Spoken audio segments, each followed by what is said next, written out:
Halo Akbar. Halo Pak. Lagi ngapain, Bar? Ini Pak lagi baca-baca buku nih. Buku apaan? Ini saya lagi baca tentang interaksi simbolik Pak. Oke. Nah, sobat semua, ini adalah Akbar.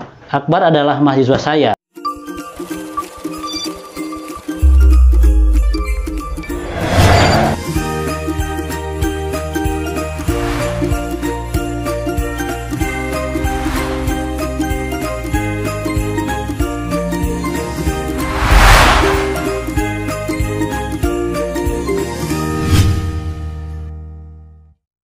Pada tayangan video ini, saya akan menjelaskan satu teori yang disebut sebagai teori interaksi simbolik. Sebelumnya, saya sudah menjelaskan teori yang sama, yang disebut sebagai teori interaksi simbolik ini, yang dikemukakan oleh Herbert Mead. Nanti sobat semua bisa kembali ke video yang sudah tayang sebelumnya. Nah, kali ini teori interaksi simbolik yang akan saya jelaskan adalah yang dikemukakan oleh Herbert Blumer. Nah, sobat semua harus diingat juga bahwa Herbert Blumer ini adalah seorang sosiolog yang juga merupakan muridnya dari George Herbert Mead. Jadi, kalau boleh disebutkan, Herbert Mead adalah peletak dasar dari gagasan, ide-ide, teori tentang interaksi simbolik, lalu kemudian disistematisasikan menjadi sebuah teori yang lebih populer dan dikenal oleh banyak orang, yaitu oleh Herbert Blumer dalam sebuah karya yang berjudul Symbolic Interactionism, yang itu terbit pada tahun 1969. Nah, melalui buku itulah kemudian popularitas teori interaksi simbolik ini sampai ke banyak perguruan tinggi dan juga menjadi satu teori tertentu yang juga dihormati dan juga sebuah pandangan yang sangat diperhitungkan dibanding dengan teori-teori yang lain. Nah, sobat semua, melalui tayangan ini juga saya akan menjelaskan apa sih kontribusi yang diberikan oleh Herbert Blumer terhadap teori interaksi simbolik. Setidaknya ada 5 poin nanti yang akan saya jelaskan sebagai kontribusi penting dari Herbert Blumer terhadap teori interaksi simbolik yang sudah dikemukakan sebelumnya oleh Mead. Nah, sebelum itu saya akan menjelaskan tentang sedikit dari biografi Herbert Blumer ini.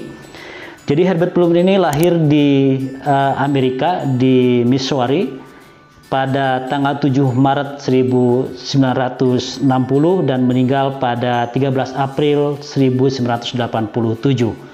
Nah, sobat semua, dari biografi tersebut sebenarnya kelihatan bahwa ide-ide dari Herbert Mead ini yang kemudian dikemukakan lagi oleh Blumer itu sangat populer dan terjadi dalam konteks masyarakat yang sudah modern, karena beliau juga hidup pada periode-periode yang tahun sekitar 90-80-an seperti itu. Oke, selanjutnya saya akan menjelaskan 5 poin dari kontribusi teoritis yang dikemukakan oleh Herbert Blumer ini. Yang pertama ada tentang konsep diri, lalu kemudian ada yang disebut dengan konsep action, lalu yang ketiga ada yang disebut sebagai konsep objek, yang keempat ada konsep interaksi sosial, kemudian yang kelima ada yang disebut sebagai joint action, kemudian nanti akan saya jelaskan dalam sebuah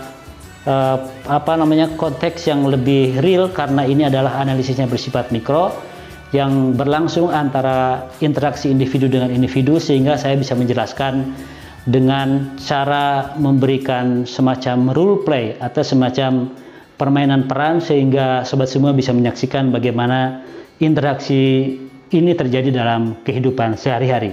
Berikutnya saya akan menjelaskan satu persatu dari kontribusi teoritis yang diberikan Herbert Blumer terhadap perkembangan interaksi simbolik. Yang pertama adalah tentang konsep diri. Nah, tentang konsep diri ini saya akan menjelaskan melalui satu role play atau melalui satu permainan peran, yang dengan itu kemudian sobat semua bisa melihat bagaimana interaksi sosial tersebut membentuk yang disebut sebagai konsep diri. Nah, di hadapan saya nanti akan ketemu dengan salah seorang mahasiswa saya, dan nanti saya akan menjelaskan seperti apa sebenarnya konsepsi diri itu terbentuk dalam interaksi sosial. Halo Akbar. Halo Pak. Lagi ngapain, Bar? Ini Pak lagi baca-baca buku nih. Buku apaan? Ini saya lagi baca tentang interaksi simbolik, Pak. Oke. Nah, sobat semua, ini adalah Akbar. Akbar adalah mahasiswa saya. Nah, dalam teori Herbert Mead, konsepsi diri itu terbentuk ketika saya bertemu dengan individu yang lain. Saya misalnya bertemu dengan Akbar. Akbar adalah mahasiswa saya dan saya adalah dosennya Akbar. Nah, konsepsi diri saya tentang dosen dan Akbar tentang mahasiswa itu terbentuk ketika proses interaksi. Maka Akbar akan melihat saya sebagai dosen dan saya akan melihat Akbar sebagai mahasiswa. Maka itu terbentuk konsepsi diri. Dan itu terbentuk ketika kita berinteraksi. Tetapi menurut Herbert Blumer, itu proses konsepsi diri tidak hanya terbentuk dalam proses interaksi seperti ini. Itu juga bisa terbentuk dalam proses dialog individu sendiri. Karena menurut Herbert Blumer, seorang manusia itu berbeda dengan, kalau dibandingkan misalnya dengan binatang begitu ya. Manusia itu bisa memposisikan dirinya sebagai objek yang kemudian dia bisa berdialog dengan dirinya sendiri. Jadi konsepsi diri itu bisa muncul juga ketika dia berdialog dengan dirinya sendiri. Tidak harus ada stimulan dari luar, seperti ketika saya berdialog dengan Akbar tadi. Nah, dengan demikian sebenarnya kalau sobat semua berada di satu situasi tertentu, misalnya sedang menyendiri, saya tadi di ruangan yang lain akan mengkonsepsi diri saya sendiri. Tetapi kalau menurut Mead itu tidak terjadi konsepsinya. Konsepsi dirinya terbentuk ketika bertemu dengan individu yang lain. Tapi menurut Herbert Blumer bisa terjadi melalui proses dialog antara individu dengan dirinya sendiri. Itu yang pertama. Kontribusi kedua dari Herbert Blumer terhadap interaksi simbolik adalah terkait dengan konsep tindakan atau action. Nah, menurut Blumer, tindakan itu berada dalam dan melalui interaksi antara individu. Jadi, tindakan tersebut dilakukan oleh seorang individu ketika dia bisa berdialog dengan dirinya. Yang dimaksud dengan muatan dalam adalah ketika individu memiliki keinginan, perasaan, dan lain-lain. Sementara yang bersifat eksternal, mungkin individu juga akan ada dorongan yang sifatnya eksternal, seperti ada tradisi, ada nilai-nilai dalam masyarakat, yang dalam analisis yang lain itu dianggap sebagai sesuatu yang menentukan.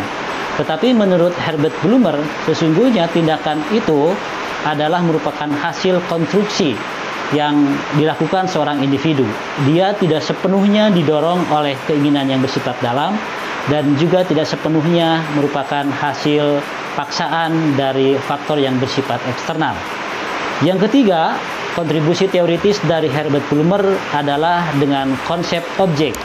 Nah, objek ini bisa dipahami dalam pengertian secara luas. Ada dua hal yang disebut sebagai objek oleh Herbert Blumer. Yang pertama, ada yang bersifat fisik. Yang kedua, ada yang bersifat konstruk atau sesuatu yang diimajinasikan. Yang bersifat fisik, misalnya, saya memegang sebuah buku. Ini kemudian dilihat oleh seorang individu, atau saya melihat Akbar, kemudian melihat bangunan-bangunan yang lain, itu adalah sebuah objek fisik, kelihatan. Yang kedua, ada yang disebut dengan objek yang sifatnya konstruk. Itu tidak terlihat secara kasat mata, tetapi ada. Misalnya, konsep tentang kebebasan. Itu adalah sebuah objek, dan itu hanya ada dalam konstruk atau dalam imajinasi seorang individu. Tetapi yang ingin disampaikan oleh Herbert Blumer, bahwa satu objek itu tidak terletak pada intrinsik pada bendanya. Misalnya, objek tentang buku ini letaknya bukan pada buku itu. Ini disebut buku adalah hasil dari konstruksi seorang individu, seorang aktor terhadap benda tersebut. Artinya makna buku itu bukan terletak pada benda ini, tetapi hasil dari konstruksi seorang individu. Karena itu sebuah benda fisik ini, objek fisik ini mungkin akan dikonstruksi secara berbeda oleh orang lain. Bisa saja kalau orang yang tidak tahu bahwa ini buku akan menyebut bahwa ini adalah sebuah alas untuk menyimpan barang-barang tertentu, misalnya gelas atau yang lain. Bisa seperti itu. Karena maknanya tidak ada meletak pada benda ini, melainkan ada dalam konstruk yang ada di kepala seorang aktor. Itu yang dimaksud dengan objek menurut Herbert Blumer. Selanjutnya yang keempat, kontribusi yang diberikan oleh Herbert Blumer adalah terkait dengan konsep interaksi sosial. Nah, kali ini saya juga akan memberikan atau mencontohkan dalam bentuk role play atau permainan peran dengan mahasiswa saya, yaitu Akbar. Nah, menurut Herbert Mead, yang dimaksud dengan interaksi sosial itu adalah ketika seseorang berinteraksi lalu kemudian menciptakan konsepsi tentang peran-peran yang ada dalam kehidupan masyarakat. Jadi kalau saya sedang sendirian, maka saya tidak akan menganggap diri saya sebagai dosen. Tetapi ketika saya bertemu dengan Akbar dan bertanya kepada Akbar, apa kabar Akbar? Baik, Bapak. Nah, Akbar adalah mahasiswa saya. Nah, konsepsi tentang Akbar mahasiswa dan saya sebagai dosen itu adalah ketika saya memasukkan diri saya pada peran-peran yang ada dalam masyarakat. Nah, kata Herbert Mead seperti itu. Jadi bagaimana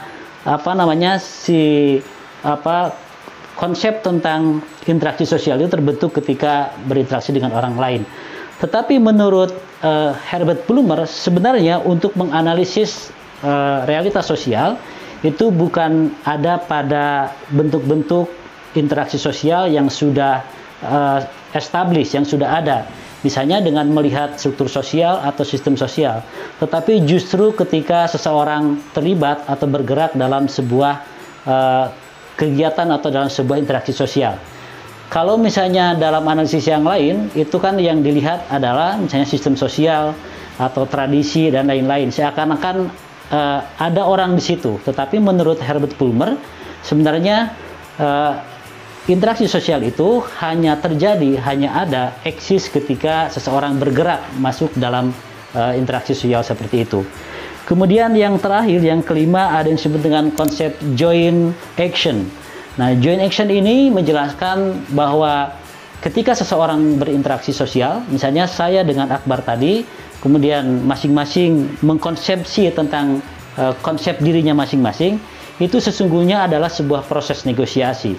Sebuah proses tawar-menawar, apakah Akbar mungkin akan menganggap saya dosen atau tidak, atau sebaliknya saya akan menganggap Akbar sebagai mahasiswa atau tidak, itu adalah sebuah proses negosiasi. Bisa jadi Akbar menganggap saya tidak sebagai dosen, tetapi saya konsepsi dirinya menganggap dosen. Maka di situ tidak terjadi proses negosiasi yang ditemukan bersama. Sehingga makna yang terbentuk juga tidak ditemukan. Saya tidak menjadi dosen ketika proses negosiasi itu tidak terjadi. Bagaimana negosiasinya? Negosiasinya adalah kalau saya ingin dikonsepsi sebagai dosen oleh Akbar sebagai mahasiswa saya, maka saya harus mengkonstruksi diri saya, konsepsi diri saya sebagaimana layaknya dosen. Begitu juga Akbar. Akbar akan dikonsepsi oleh saya dan kemudian menegosiasikan konsepsi dirinya di hadapan saya sebagai mahasiswa. Ya harus jadi mahasiswa, Akbar. Jangan laganya jangan kayak orang jalanan gitu ya. Nah, jadi caranya itulah proses negosiasi yang disebut sebagai joint action dalam teori interaksi simbolik yang dikemukakan oleh Herbert Blumer. Demikian sobat semua, kalau ada pertanyaan sampaikan pada kolom komentar. Sampai jumpa.